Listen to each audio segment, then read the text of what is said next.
apprend de vous, nous décortiquons votre parcours, votre actualité. L'excellence, le succès et la réussite.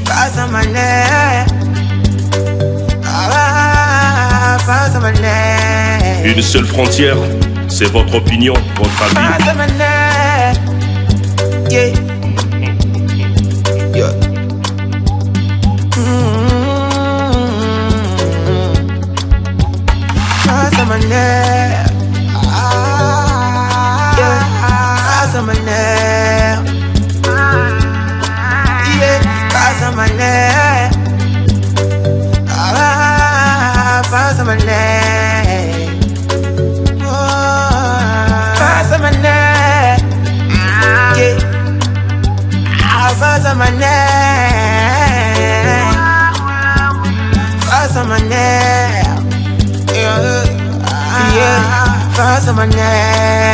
L'icône du 242.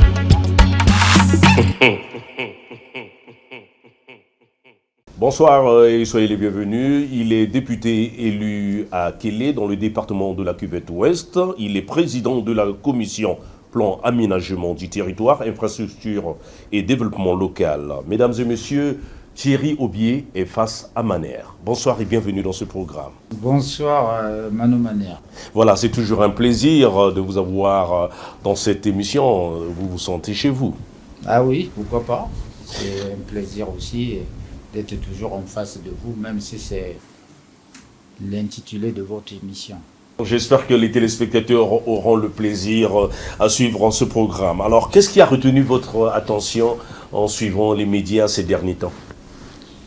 Les médias, c'est l'actualité. L'actualité abondante a commencé par chez nous-mêmes. Depuis le 16 avril, nous avons un nouveau président qui a prêté serment, même s'il a été réélu. Ça, c'est déjà la première actualité qu'il faut pas dire de chez nous. Mais tout autour de chez nous également, en face, on parle d'une révision constitutionnelle ou changement constitutionnel. Plus haut, on parle d'une élection au Bénin, je veux dire. Le président Romuald Wadami a été élu. À côté, non loin au Sénégal, il y a des soubresauts entre ceux qui avaient décidé de changer le cours de l'histoire là-bas, donc le président et son premier ministre, qui est devenu d'ailleurs président de l'Assemblée.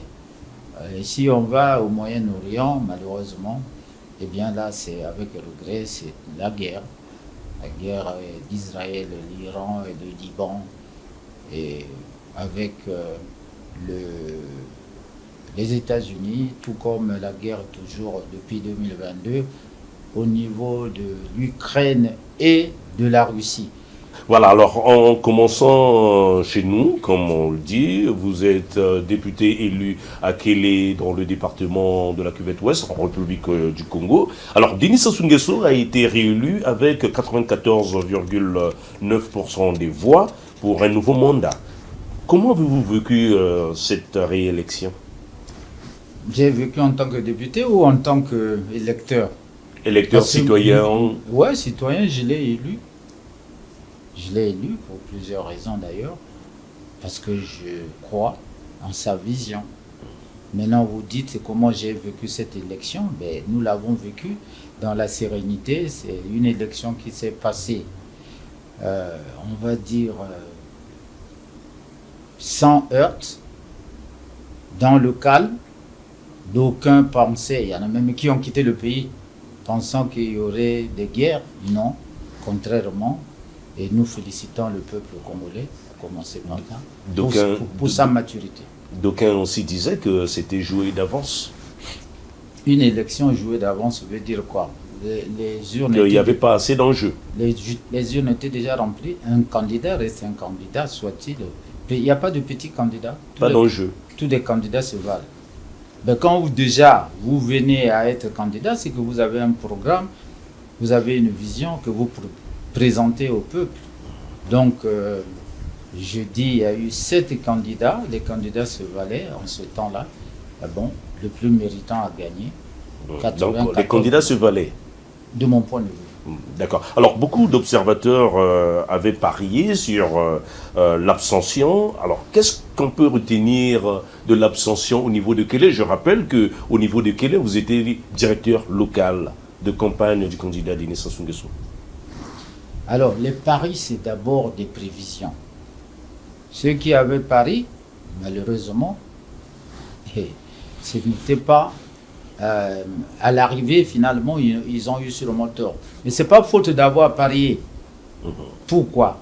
Parce que chaque candidat met des moyens, mais prend des dispositions pour que non seulement il soit élu, mais pour amener le maximum des citoyens. Sinon, tout le monde a voté, contre ou pour. Donc, vous avez su dire qu'au demeurant, c'était des paris, mais je pense que le chiffre qui a été communiqué par la Cour suprême n'a pas étonné les gens parce qu'il ne s'agit pas des morts qui sont allés voter. Il s'agit bien des Congolais qui se sont déplacés. Et moi, vous me l'avez dit que j'étais directeur de campagne chez moi à Kélé. Moi, j'ai vu des foules se déplacer. Et je peux dire qu'à Kélé, 99,99% des Congolais sont allés aux urnes. Pas d'abstention. Je n'en connais pas. Je vous jure que... Et ça a toujours été le cas. Alors, quelle a été la recette pour convaincre cette population pour se rendre aux urnes et voter pour votre candidat? La recette, c'était laquelle?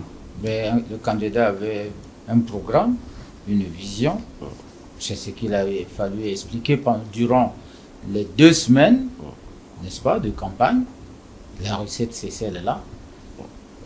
Alors, chaque candidat venait. Pour le cas d'espèce, celui pour lequel j'ai été nommé directeur de campagne, donc hier, candidat président Denis Sassou Nguesso, avait un programme bien structuré.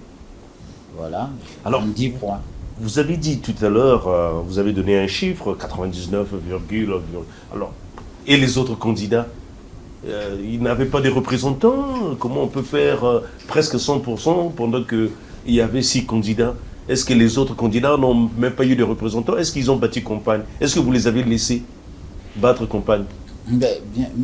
Belle question, Manu Manière. Quelquefois, il y a un peu de fiction que nous faisons. Nous, les députés du Netherlands, nous qui venons de l'intérieur, quelquefois on a la peine à se faire comprendre. Quand je vous dis que je n'ai vu aucun candidat, pas que candidat physiquement, même représentant venir à Kélé, je n'en ai vu qu'un seul, je ne dirai pas le nom, mais qui a amené quelques banderoles, effigies, qui a étalé sur la place publique. Mais après, même au niveau des bureaux de vote, il n'y avait pas les représentants. Est-ce que c'était parce qu'ils se sentaient déjà battus? Vous ne les avez pas intimidés? Vous n'avez pas chassé? Mais on a ouï dire, certains directeurs local de campagne, dans d'autres localités, ont chassé les adversaires. Ah, heureusement, il n'y a pas eu de plainte à Kélé. Je ne sais pas s'ils étaient arrivés.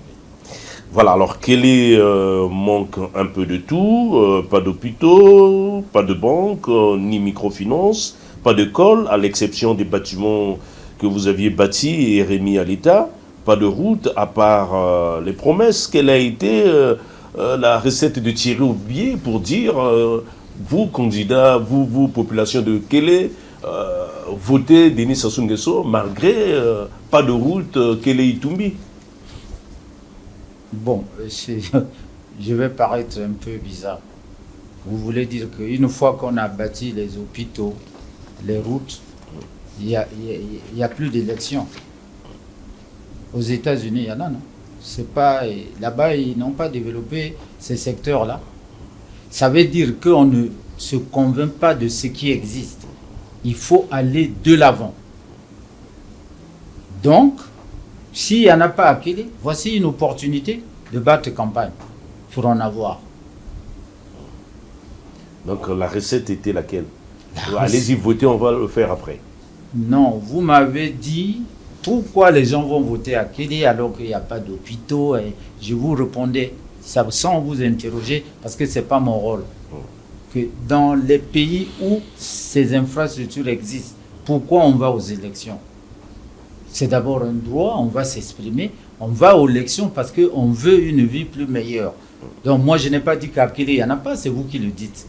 Moi, je dis que les gens à Kélé sont allés au vote parce que, justement, non seulement ça, vous savez, nous sommes régis par une constitution. C'est donc un ensemble de textes, selon, je ne suis pas juriste, un ensemble de textes, n'est-ce pas, qui définit les relations entre les institutions. Comment? Et je dis, la Constitution dit que chaque 5 ans, il faut renouveler le président de la République. De ce point de vue, que vous soyez Kélé ou pas, vous allez à l'élection. Maintenant, vous dites, pourquoi avoir été pour le président candidat Sassou? Est-ce que c'est ça la question? Non. C'était votre recette, appeler à voter le candidat Sassou en tant que directeur local, et vous étiez aussi porte-parole du candidat sur les questions d'infrastructure et de la diversification de l'économie. Pourquoi, selon vous, le président de la République vous a nommé porte-parole sur ces questions d'infrastructure? Bon, le porte-parole là, c'est également une disposition qui est prise lors des campagnes pour que le message du candidat soit mieux entendu. Voilà pourquoi le candidat, il n'en est pas question pour le candidat président Denis Sassou Nguesso qui a eu des porte-paroles. C'était pour mieux faire comprendre dans des domaines précis quelle était sa vision. Je l'ai été en matière d'infrastructure et de la diversification de l'économie. Donc, je ne sais pas. Est-ce que vous avez est-ce que je l'ai mérité? Mais toutefois, il a plu au candidat président Denis Sassou Nguesso de me faire cet honneur de porter donc sa vision en matière d'infrastructure et de diversification de l'économie. On va y revenir.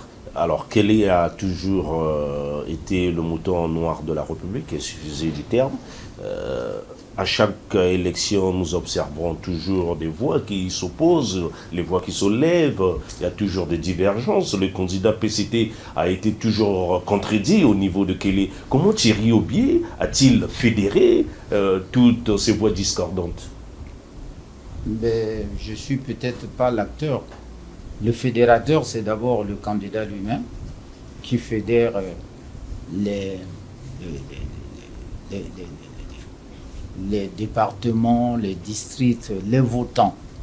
Nous avons été là juste pour à la fois porter sa parole, mais également diriger la campagne. Parce que nous avons été mis directeur local de campagne.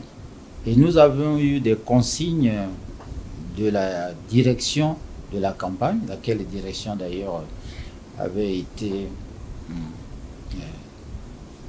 avait à sa tête le secrétaire général du Parti congolais du travail, le très camarade Pierre Moussa, qui nous a donné des consignes qu'il s'agissait du vote du président, lequel le président candidat voulait taire toutes les mésententes entre les fils du coin.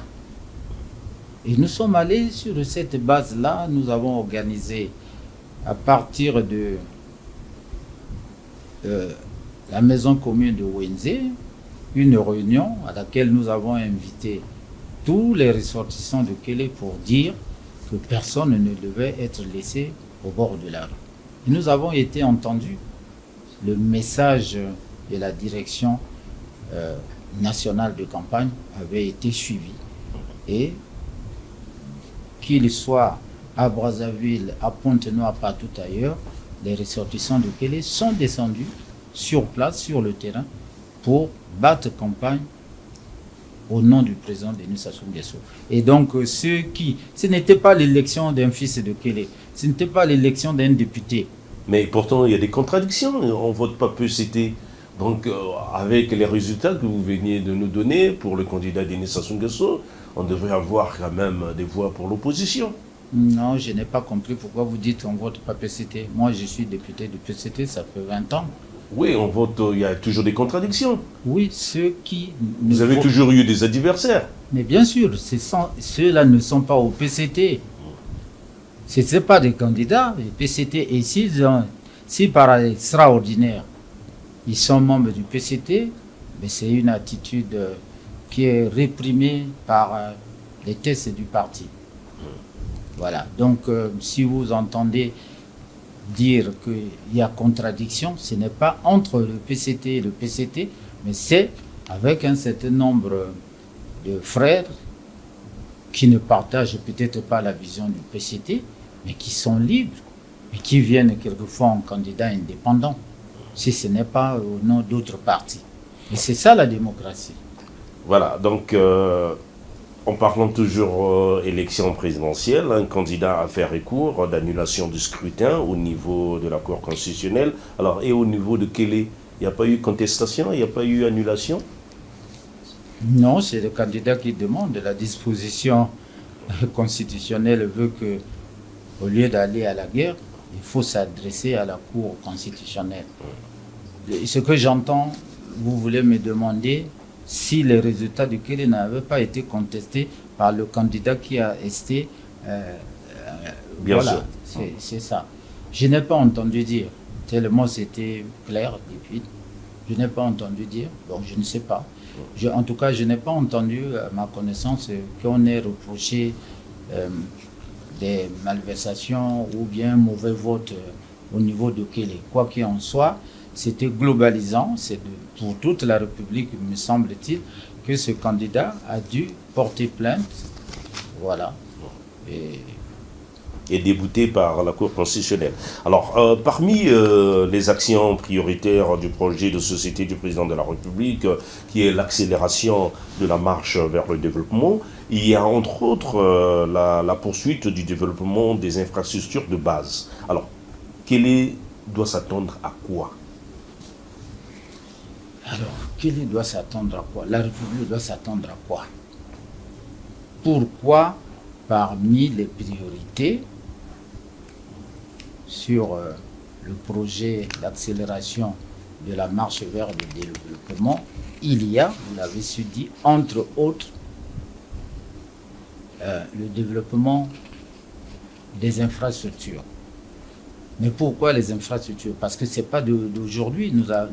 Les infrastructures, selon le président Denis Sassou Nguesso, ont constitué d'abord l'élément de base.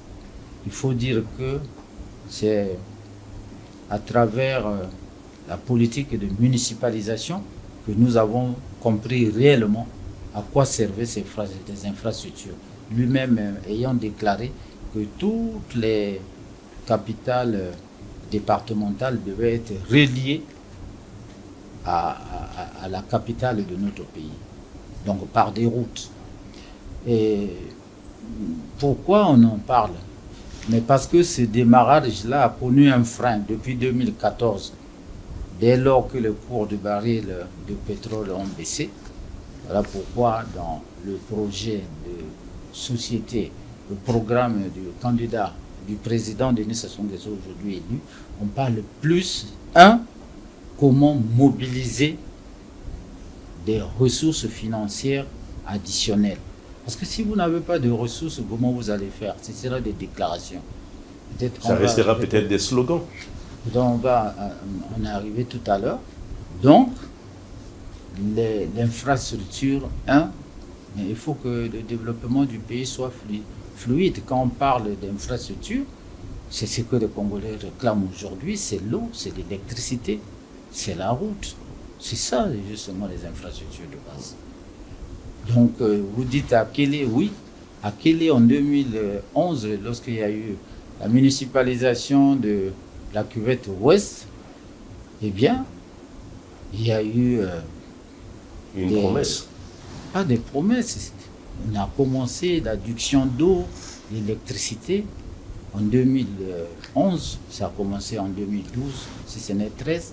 Malheureusement, comme je venais de vous le rappeler, qu'en 2014, nous avons connu un coup d'arrêt.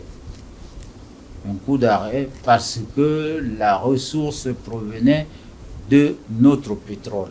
Et depuis ce jour, le baril de pétrole a été drastiquement... Et la diversification de l'économie n'est qu'un mot.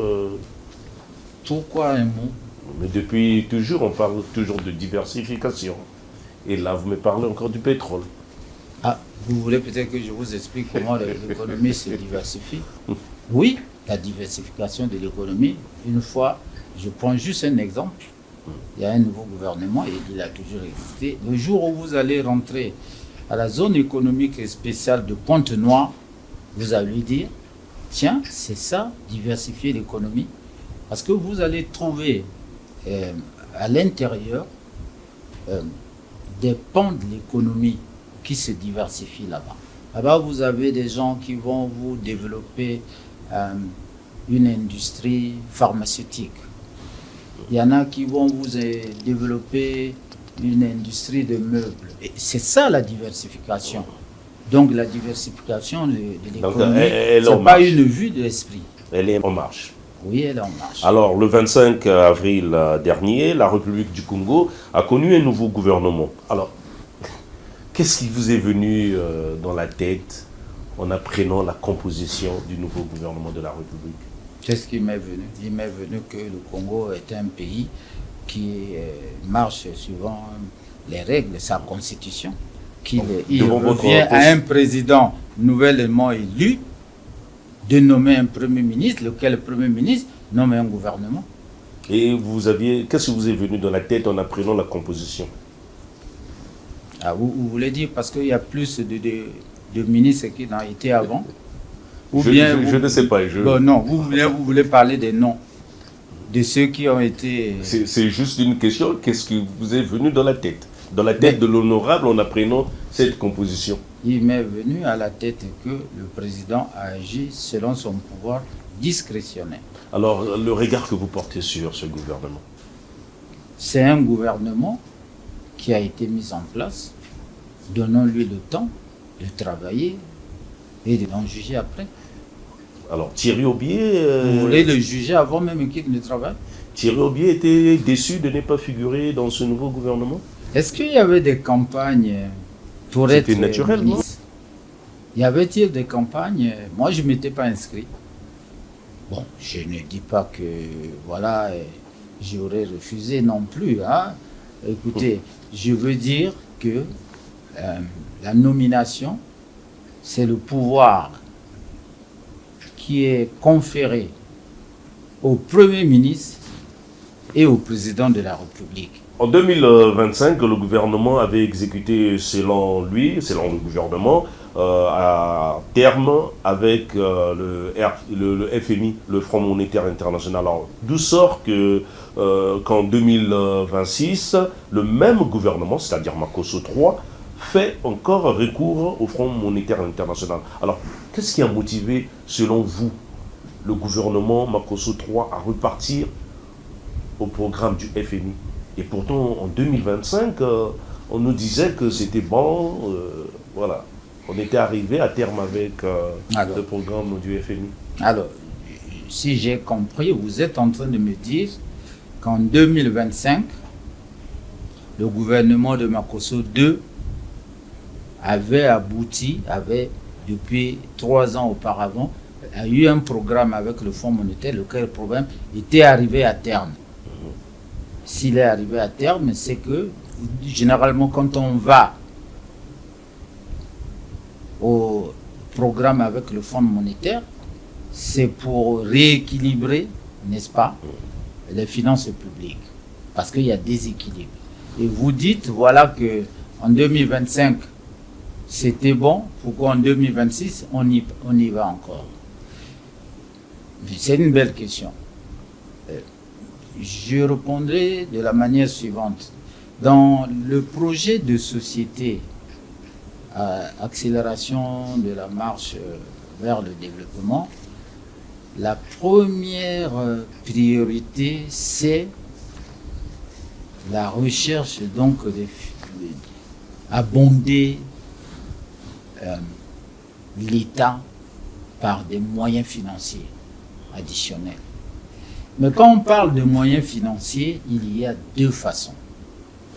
Il y a les recettes budgétaires, ça c'est des moyens financiers, mais il y a aussi la trésorerie. La trésorerie, c'est donc du cash. Mais si on veut aller vers le fonds monétaire, c'est à la recherche de quoi? Mais de la trésorerie, tout comme on peut aller vers la BAD, tout comme on peut aller vers des institutions financières. Pour la recherche, je dis bien de la trésorerie. La trésorerie et les recettes budgétaires sont les moyens qui amènent donc C'était pas trop tôt, les finances à peine arrivé, le gouvernement s'inscrit au programme du FMI. Mais pourquoi? On va le dire. D'abord, le Tout Congo, a été vidé. le Congo est membre du Fonds monétaire. Donc il n'y a pas un moment d'aller au Fonds monétaire. Le Fonds monétaire est d'abord un conseiller financier pour tout pays membre. Donc si vous allez vous frapper à la porte du Fonds monétaire qui vous dit que pour avoir, n'est-ce pas, ce que j'ai appelé en termes de trésorerie, pour avoir des moyens additionnels, il faut que nous allions à un programme. Il suffit de vous accorder avec le programme. Il y a un mémorandum que le gouvernement écrit. Donc, si le Fonds monétaire est d'accord, eh bien, c'est un accord qui est conclu. Je ne vois pas le mal qu'on sorte d'un accord pour un autre accord. Il n'y a pas de mal. Alors, donc, pour vous, qu'est-ce qui a motivé ce gouvernement? C'est ce que vous avez expliqué. Parce Oui. que vous êtes financier, hein, les termes techniques, parfois, il faut... Non, techniquement, je disais que nous avons besoin, le président dit qu'il faut des ressources financières additionnelles, publiques. Ah, d'accord. Et les ressources financières, il y en a deux. Il y en a qui viennent des recettes budgétaires, c'est ce que nous votons. Nous disons par exemple que nous allons vendre le bois, il va apporter tant, nous allons vendre les mines, nous allons vendre le pétrole. Ça, ce sont des recettes budgétaires. Maintenant, il y a que nous disons que nous pouvons prêter, aller chercher sur le marché financier, c'est ça qu'on appelle maintenant la trésorerie. On va avoir de l'argent, de la trésorerie. Donc aller vers le fonds monétaire, moi je ne trouve pas que ça soit ambigu. Voilà. Peut-être vous ne l'avez pas évoqué en parlant de l'actualité. En 2027, la République du Congo va supprimer l'obligation de visa pour tous les ressortissants des pays africains. Que pense l'élu que vous êtes, représentant du peuple? Bien, oui, l'élu que je suis, la parole du président est considérée déjà comme une loi. Mais il n'y a pas de loi verbale. Il n'y a pas de loi verbale. Toute loi est écrite. Vous voulez dire que ça va venir à l'Assemblée? Mais évidemment, c'est une prescription du président à son gouvernement. Et le gouvernement va prendre donc toutes les mesures, les dispositions nécessaires, n'est-ce pas, pour que la loi arrive au Parlement. Et une fois que le Parlement vote, voilà, il a donné une date, je ne sais pas si on peut l'appeler butoir, mais le gouvernement va faire de son mieux pour dire, avec un exposé de motifs, pourquoi nous allons supprimer le visa.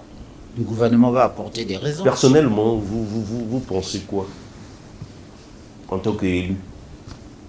Ben, vous savez, il y a des gens qui pensent que, comme en face, et nous allons en venir, qu'on change la constitution parce que on veut rester au pouvoir. Mais on peut changer la constitution parce que les conditions même économiques et financières l'autorisent. Parce qu'il y a des conditions qui disent vous ne pouvez pas faire ceci. Et donc, pour faire, il faut aller Les autres ne parlent pas de changement. Aux États-Unis, on parle d'amendement. Pour revenir, À l'étape actuelle, que lorsque nous regardons l'environnement, la suppression des visas, c'est bien ou pas? La ZLECAf, c'est dans combien de temps? Mais ce que le président a dit, il n'a su que reprendre la politique, la vision de l'Union africaine. Vous savez qu'il y a un passeport de l'Union africaine. Est-ce que... Non. Vous savez ça, non? Qu'il y a un passeport. Honorable. Ça veut dire que tous les Africains, nous aurons le même passeport. Oui, Si nous il y a le passeport. Et si nous avons un passeport, le même passeport, est-ce qu'on peut avoir un visa? Honorable. D'aucuns pensent que les petits boulots, pour écouter le Congolais lambda, celui qui est dans la rue, que les petits boulots seront encore menacés. Surtout qu'on dit que beaucoup, vous, entre autres, nos autorités n'aiment pas les Congolais, ils préfèrent donner aux étrangers. Est-ce que le petit boulot du Congolais ne sera pas menacé? C'est une question assez complexe. Si seulement vous la voyez qu'à travers le prisme de Brazzaville, qui irait menacer le boulot de quelqu'un qui est à Kélé en train de faire l'agriculture? Parce que, non, mais on va se le dire entre nous, c'est quelquefois la facilité. Mais j'en conviens que si on est à Brazzaville, on dit le moto-taxi, c'est uniquement pour les locaux, pour les nationaux. Oui, j'en veux bien. Mais je dis aussi que nous sommes une économie libérale. C'est-à-dire, à la base de l'économie libérale, c'est la concurrence. Vous saviez... Donc, vous êtes libre. Celui qui fait mieux, les gens iront vers lui. Mais il y a la protection, certes, vous voulez dire, nous allons protéger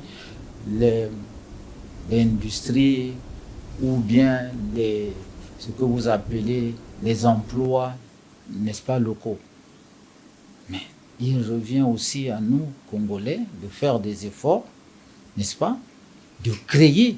Donc je disais que le problème, c'est d'abord encourager les Congolais à créer, n'est-ce pas, des entreprises. Et je ne vois pas qu'un Congolais crée une entreprise et que dans son idée, c'est vouloir embaucher des expatriés. Vous parlez de quelle entreprise? Les entreprises publiques de l'État. Mais l'État, dans la vision du président, va se défaire même des entreprises, va même vendre un certain nombre d'actifs. J'ai reçu des ingénieurs, sans vous couper, le président des ingénieurs congolais, il se plaignait aussi qu'on utilise plus des ingénieurs étrangers que les Congolais, même en génie civil, dans la construction, même les gardiens, qu'on appelle dans le quartier sentinelle. Vous trouverez des étrangers. Je n'ai pas dit non, j'ai dit nous parlons de quelle entreprise? Oui, nous avons des entreprises qui arrivent ici, ils sont immatriculés, entreprises congolaises. Mais nous savons que c'est souvent des filiales qui ont une politique. Mais ce que je veux encourager les Congolais à créer des entreprises. Une fois que les Congolais ont créé des entreprises, ces entreprises-là ne vont embaucher que des Congolais. Et la richesse va demeurer sur place, comme vous le dites. Alors, que vous inspire ce qui se passe en Afrique du Sud? Vous savez, il faut le lire selon le temps, la conjoncture. Parce que hier, l'Afrique du Sud était parmi les pays les plus offerts sur le monde, même sur l'Afrique. Comme vous voulez le faire au Congo? Tout le monde y allait, n'est-ce pas? Et aujourd'hui, il veut le recentrer. Donc, ce qui se passe en Afrique du Sud, il faut le mettre aussi comment l'économie mondiale. Lorsque vous m'avez posé la première question, heureusement, je vous disais que ce qui domine aujourd'hui, ce sont les guerres. ça veut dire l'économie mondiale va au ralenti. Et si c'est au ralenti, les conséquences, c'est quoi? Mais vous allez avoir des chômages. Et si vous avez le chômage partout ailleurs, n'est-ce pas? On ne va jamais chercher loin que c'est parce qu'il y a l'étranger qu'il y a chômage. Mais quand il y a abondance, vous allez voir qu'on va faire venir l'étranger. Donc cela est lié aussi à la conjoncture, me semble-t-il. Voilà, alors nous allons revenir à Kélé. On constate que vous n'êtes pas que député. Vous œuvrez à l'ouverture des routes. On a suivi dernièrement que vous aviez ouvert une piste, une route en Boye, frontière du Gabon. Alors vous construisez des écoles. Là, récemment, vous avez construit un lycée d'enseignement général avec 3 classes. D'où vient le financement? Merci, Mano Manière. Je suis sérieux. Mais la question n'est pas d'où vient le financement. C'est pourquoi ces idées, d'abord. D'où viennent ces idées-là d'ouvrir 10 km de frontière avec le Gabon? D'où viennent? Parce qu'au commencement, c'est d'abord l'idée. Maintenant, le financement arrive après. Alors, je ne pose pas de questions. Qu'est-ce qui est mauvais? Vous cherchez seulement le financement. Nous disons que aujourd'hui, nous sommes une économie libre. Si nous avons une idée, nous pouvons être accompagnés. Et je vous assure que, sans être exhaustif, il y a des systèmes, dont le système des Nations Unies par exemple, qui accompagnent ceux qui ont des idées. Moi, j'ai construit une école, j'ai fait construire une école dans le district de Kélé avec l'appui du PNUD. Programme des Nations Unies pour le développement. Voilà. Et on peut citer d'autres. Donc, le problème, c'est se dire, peut-être que si ça ne se passe pas ailleurs, c'est quelquefois on n'a pas l'idée. Il faut aller chercher comment vous avez fait. Moi aussi, j'ai demandé comment a-t-on fait. J'ai installé une bibliothèque de plus de 6000 livres à la mairie de Kélé.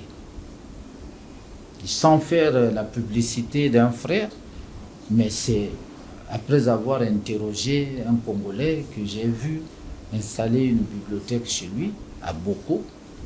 Je ne vais pas peut-être citer ce frère qui se retrouve, que je suis allé vers lui. Boko, c'est dans le département du Poul. Oui, je suis allé vers lui pour dire comment est-ce que tu as fait.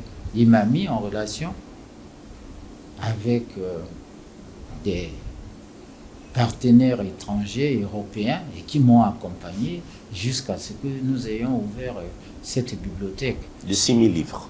Donc, ce que vous dites, c'est vrai. Je veux dire, ne placez pas l'argent avant tout. Même si dans le programme du président, c'est d'abord l'argent, mais parce que pour financer tout ce qui est infrastructure, justement, il faut les moyens. Mais je pense, il me semble que pour le cas de Kélé, nous avons eu d'abord des idées et après nous avons cherché les moyens. Est-ce qu'en tant que député, vous êtes obligé de faire tout ça? Dans notre système, c'est maintenant que nous l'avons, et je félicite le gouvernement, nous avons maintenant la sécurité sociale. Ah bon? Mais oui, vous n'êtes pas encore abonné à la caisse d'assurance sécurité sociale, il y en a. Mais bien avant, vous me dites pourquoi. Mais parce que chez nous au Congo, j'allais dire un peu partout ailleurs, plutôt en Afrique, la sécurité sociale s'est définie, de mon point de vue, par la solidarité. Est-ce que vous imaginez combien d'argent nous brassons lorsque nous allons à la veillée pour enterrer un des nôtres qui nous a quittés? Ailleurs, c'est l'assurance, mortuaire ou quoi. Mais donc, vous n'êtes pas surpris que c'est cette solidarité-là. Voilà pourquoi l'Afrique, de mon point de vue, est bien différente d'autres continents. Nous sommes solidaires d'abord. Donc moi, ce qui m'intéresse, c'est d'abord être solidaire. Parce que vous ne savez pas, Mano Manière, chacun de nous peut parler de lui. Comment vous avez été élevé? En Europe, donc vous avez des valeurs. Les pouvoirs publics assistent les familles. Mais nous avons été élevés dans le hangar par les parents, tout le village. Et quand vous réussissez, qu'est-ce qu'il vous reste à faire si ce n'est pas rendre l'ascenseur? Donc pour ceux qui se posent la question, députés qui disent, parce que on lit, nous tous parfois sur les réseaux sociaux, députés en République du Congo, législateurs ou distributeurs de riz, comment sortir de cette confusion? Vous répondez quoi à ces personnes qui se posent la question? Est-ce que vous êtes législateur ou distributeur de riz? Ils ont tort. Et si on n'était pas député et qu'un simple citoyen, peut-il donner le riz à ses concitoyens? En ce moment, ce serait quoi? Le malheur serait quoi? Parce qu'on porte le grade de député, qu'on est amené des sacs de riz, on devient ridicule. Mais c'est ça de la solidarité dont je parle. Alors, dans les discours du président de la République, un mot revient souvent, la corruption. Vous, en tant que député, en parlant de la corruption, le Parlement a-t-il les moyens de se contrôler? C'est un mot double. Corruption, ça veut dire que s'il y a un corrupteur, il y a un corrompu. Si le président fait mention, c'est que ça existe quelque part. Donc, quand même disent que vous êtes très complaisant avec le gouvernement. J'entends dire, mais entendons-nous bien, dans toutes les démocraties, il n'y a pas de complaisance.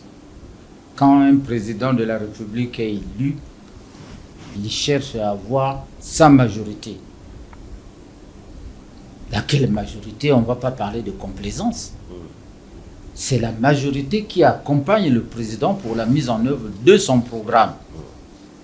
Et vous voulez qu'elle soit complaisante comment? Est-ce que la population donne crédit aux députés si vous faites cela, vous êtes complaisant avec le gouvernement, si vous ne le contrôlez pas comme tel? Non, on ne se comprend pas. Je dis, moi, je suis membre du Parti congolais du travail. Le président Denis Sassou Nguesso a été candidat du Parti congolais du travail. Il est élu. De la majorité aussi. De la majorité. Il est élu. Après, on va aux élections. Sur les 151 députés, le PCT et ses alliés arrivent majoritairement à l'Assemblée. Vous parlez de quelle complaisance? Leur rôle, c'est accompagner le président et le gouvernement. En quoi ils sont complaisants? Vous voulez les mettre à l'opposition? Ils sont complaisants par rapport à qui? Par rapport à l'opposition? Donc, lorsque certains opposants pensent que cette complaisance vient de fait que beaucoup de ministres ont été élus députés et que ce n'est qu'un gouvernement pour la plupart des suppléants? Non, je dis la chose suivante, que un parlement... Vous savez qui est le chef de la majorité parlementaire? C'est le Premier ministre. C'est le Premier ministre qui est le chef de la majorité parlementaire. Donc s'il a eu une majorité au Parlement, cette majorité entend le soutenir et soutenir le président. Je ne sais pas si c'est difficile à comprendre. Le disent que nous sommes... Bon, si l'Assemblée était majoritairement à l'opposition, eh bien, vous ne parlez jamais de complaisance. Voilà, alors nous allons vers la fin de ce programme en parlant jeunesse et emploi. Le parlementaire en République du Congo a-t-il un plan au-delà des discours pour l'emploi des jeunes? Non, le parlementaire n'a jamais eu de plan. En Le tant que plan. député, Pourquoi? Le plan, c'est celui qui a été élu. Sauf à l'article 100 de la Constitution, c'est le gouvernement qui mène le programme économique et social. d'accord. Donc le député n'a... Le député ne peut pas avoir un plan. Voilà, que du social, quelque part. Oui, c'est ce que j'ai dit, la solidarité. Voilà. Alors, on va revenir sur l'actualité internationale pour clôturer. Avant de clôturer sur l'actualité internationale, j'ai été marqué par la politique lorsque vous vous exprimez. Juste une question. Quel est votre regard sur l'opposition en République du Congo? Alors, il m'est arrivé de faire un constat en termes d'opposition. Est-ce que c'est l'opposition des idées ou l'opposition des hommes? Parce que il y a deux systèmes d'opposition. Il y a la justice du travail, il faut travailler, et la justice sociale. Donc vous êtes membre de la société, tout ce qui est produit est partagé entre les membres de la société. C'est pour cela que vous avez donc les partis qui se disent partis de gauche ou partis de droite. Quand vous parlez de opposition, moi je ne sais pas, je connais peut-être pas le programme des partis, mais ils s'opposent à qui? Je vois la plupart là, c'est la social-démocratie. Voilà pourquoi je dis que l'opposition des hommes ou l'opposition des idées. Vous voulez dire qu'il n'y a pas d'opposition, qu'il y a de l'anti-Sassou? Je n'ai pas dit, j'ai dit que je connais peu. Vous connaissez, il y a combien de partis libéraux ici? C'est votre regard. Moi, j'ai dit que chez moi, le PCT, c'est un parti social-démocrate qui a des principes. Qu'est-ce que nous voulons? Avec une doctrine bien élaborée. Qu'est-ce que nous voulons en matière de nos ressources naturelles? Qu'est-ce que nous voulons? Moi, je vois que la plupart des programmes se rejoignent. C'est à ce moment-là, moi, je ne dis il n'y a pas. pas d'opposition au Congo. J'ai demandé si c'est l'opposition en termes d'hommes, peut-être il y en a. Parce que souvent aussi l'opposition, c'est qu'on dit « Ah tiens, vous avez mis aussi du temps, il est temps que vous partiez. » C'est pas ça, vous entendez comme moi? Le temps, souvent l'opposition se résume, entre autres, je n'ai pas dit qu'il y a que ça. Voilà. L'actualité internationale oblige le Sénégal. Avec tout ce qu'on a suivi, quel est votre regard sur ce qui se passe au Sénégal entre le président et l'actuel président de l'Assemblée, ex-premier ministre? Vous voyez, vous parliez tout à l'heure de l'opposition. Est-ce que ces deux hommes-là étaient des opposants? Ils ont été élus par un même programme en 2024. Donc, c'est peut-être un problème d'ego, un problème de personnalité, voyez-vous. Mais ce que moi je veux dire, c'est que ça arrive, parce que la mise en œuvre d'un programme n'est pas facile, parce que l'homme est placé au cœur de tout. Moi, je n'ai qu'à encourager ces jeunes frères de s'accorder pour le bien du Sénégal. Et que... Vous craignez pour le futur? Oui, non, non, pas... Personne n'y gagne. Personne n'y gagne parce que le gagnant dans tout ne doit être que le Sénégal. Et le Bénin, qui a eu l'élection d'un nouveau président. Là également, je félicite le nouveau président, M. Romuald Wadani, qui a eu une ouverture très vive sur les voisins immédiats, parce que j'ai vu que ses premiers voyages, il est allé dans les pays de l'AES, ce n'était pas le cas bien avant. Et je pense que cela inaugure des... En tout cas, il a donné la priorité aux pays africains. Nigeria, Niger, Mali et autres. Et donc, il faut le voir faire. Je pense qu'il est sur la bonne voie. Il est sur la voie que tout Africain souhaite. En 24 heures, il a nommé un nouveau gouvernement et puis la gratuité de la scolarité de la jeune fille. Vous savez, ce qu'il faut, c'est justement vous parler de l'opposition. Que nos pays africains doivent à un moment donné savoir parler la même voix, une seule voix. Que le président arrive, il faut essayer de taire d'abord ces rivalités, accompagner pour le bien du pays. Et c'est ce que je souhaite pour les Béninois et les Béninoises, qu'ils accompagnent d'abord le nouveau président. Et voilà. De mettre d'abord les divergences à côté. C'est ce que je souhaite. Voilà, en RDC, changement ou pas de la Constitution? Alors, j'étais en train de dire tout à l'heure, changement ou pas, ça sonne fort lorsqu'on parle de changement de la Constitution.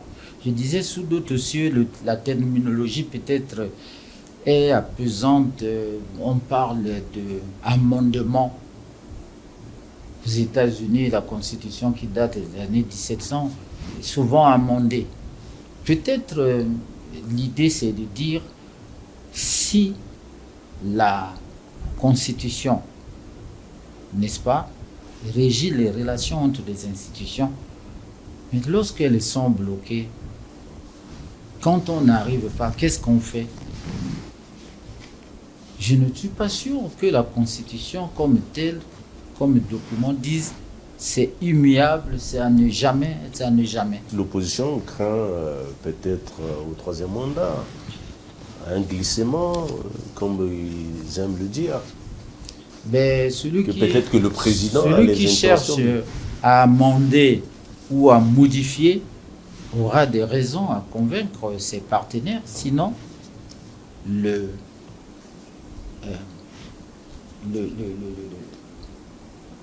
peuple, parce que c'est le souverain premier. C'est celui-là qu'il faut convaincre. Maintenant, ce qu'il faut éviter, malheureusement, c'est que ça se passe dans un pays déjà en guerre. Voyez-vous, vous parlez de la... Pas seulement la guerre, il y a aussi la crise de l'épidémie avec Ebola. Voilà. Donc non, je parlais de la guerre qui perdure plus de 20 ans. Comment vous allez organiser, par exemple, l'élection lorsque dans peut-être 4 ou 5 ou 6, pourquoi pas, des 27 départements ou provinces, les gens sont en guerre et se déplacent?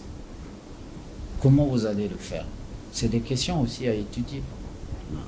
Et la crise au Moyen-Orient? Ça va impacter, les économistes nous le diront, ça va impacter l'économie mondiale. Parce que depuis le 28 février, vous vous rappelez, c'est la date à laquelle le premier bombardement a eu lieu, le baril a pris de l'envol, le baril du pétrole a pris de l'envol. Mais il n'y a pas que ça comme marché, même le marché gazier. Et il me semble qu'il va falloir s'arrêter pour faire le point, mais je dis que l'économie mondiale va connaître des ralentissements. Et ce que nous souhaitons, c'est que tous les problèmes ne se règlent que par la diplomatie, par le dialogue. Que pas par des armes, pas par des armes, mais les États-Unis et Israël avec l'Iran sont sur la voie du dialogue, et avec ceci qu'ils consultent aussi les autres partenaires mondiaux qui sont la Chine, la Russie et autres. Donc nous plaidons pour que la guerre cesse le plus tôt possible au Moyen-Orient, comme en Ukraine. Alors, pour parler de l'Ukraine, le président Zelensky a demandé un face-à-face, un tête-à-tête avec son homologue Poutine.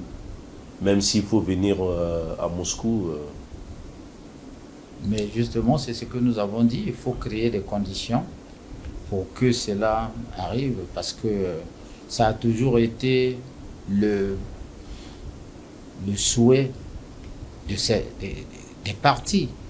Rappelez-vous que n'eût été, s'il n'y avait pas, je crois, le Premier ministre Johnson, la Russie et l'Ukraine seraient arrivés déjà à un accord qu'ils avaient déjà signé. On revient à la case départ. Et après le Premier ministre Johnson, le Premier ministre britannique. L'ex. Voilà. Boris Johnson. Boris Johnson. Et on revient à la case départ, on revient encore une fois de plus là, à pouvoir négocier, après avoir perdu des vies humaines. Voilà pourquoi nous plaidons, nous pensons qu'il est temps que la diplomatie joue son rôle. Voilà, nous sommes arrivés à la fin de ce programme. L'honorable Thierry Aubier, ça a été toujours un plaisir de vous avoir dans ce programme. Merci de votre disponibilité malgré vos occupations. Alors, un mot à l'endroit de tous ceux qui nous regardent. Les Congolais doivent entreprendre, avoir leurs entreprises où seront embauchés des Congolais. Et s'il y avait un dernier mot, c'est souhaiter plein succès au président Denis Sassou Nguesso qui venait d'être élu, à son gouvernement également, et que les Congolais, qui est à 94%, ont voulu que le président Sassou continue aux affaires, lui apporte son soutien.